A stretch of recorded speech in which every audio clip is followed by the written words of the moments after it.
Hello everyone, ఇది వచ్చేసి త్రివేణి సంగమంకి వెళ్ళే రూట్ అనమాట. రూట్ అయితే చాలా ప్రశాంతంగా ఉంది. వాటర్ అయితే తక్కువ ఉన్నట్టు అనిపించింది నాకు.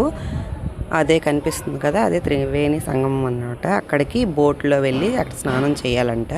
అక్కడ ఎలా చేస్తామో అని డౌట్ వచ్చింది. లాస్ట్లో అది క్లిప్ యాడ్ చేస్తాను, లేకపోతే నెక్స్ట్ వ్లాగ్లో చెప్తానమాట.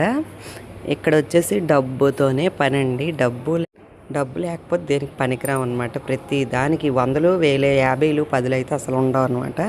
ప్రతి దానికి కూడాను ఒక దగ్గర ఏదైనా కొనడానికి ఆగాము అంటే చుట్టుపక్కల ఈగలు మూగేస్తారు జనాలు.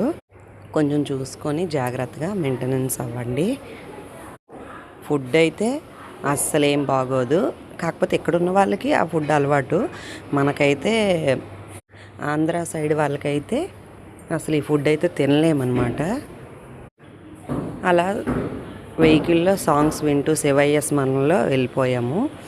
ఈ జర్నీ అయితే బాగానే జరిగింది. అక్కడి నుంచి అయితే ఇంకో విషయం మర్చిపోయాను. ఇక్కడైతే మనం వాటర్ బాటిల్స్ ఏమైనా తెచ్చుకుంటాం కదా, వాటిలో వాటర్ పట్టుకోవచ్చు మనకు నచ్చితే. లేదంటే కొత్త బాటిల్స్ మన ఇంటి నుంచి తీసుకుని వెళ్ళినా పట్టుకోవచ్చు.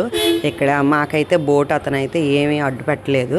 కొంతమంది మాకు చెప్పేది ఏంటంటే అక్కడే బాటిల్సే కొనాలి, అక్కడే అమ్ముతారు, అక్కడే కొనుక్కొని తీసుకెళ్ళాలి అని చెప్తారనమాట.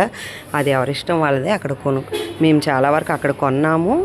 ఇంకా బయట కూడా కొన్ని పెట్టామన్నమాట. ఇదిగోండి అవే వాటర్ బాటిల్స్, వైట్, రెడ్, ఒక్కొక్కటి ఒక్కో రేట్ ఉంటుంది అనమాట. ఓకేనండి, నెక్స్ట్ వీడియోలో మిగతాదంతా చెప్తాను.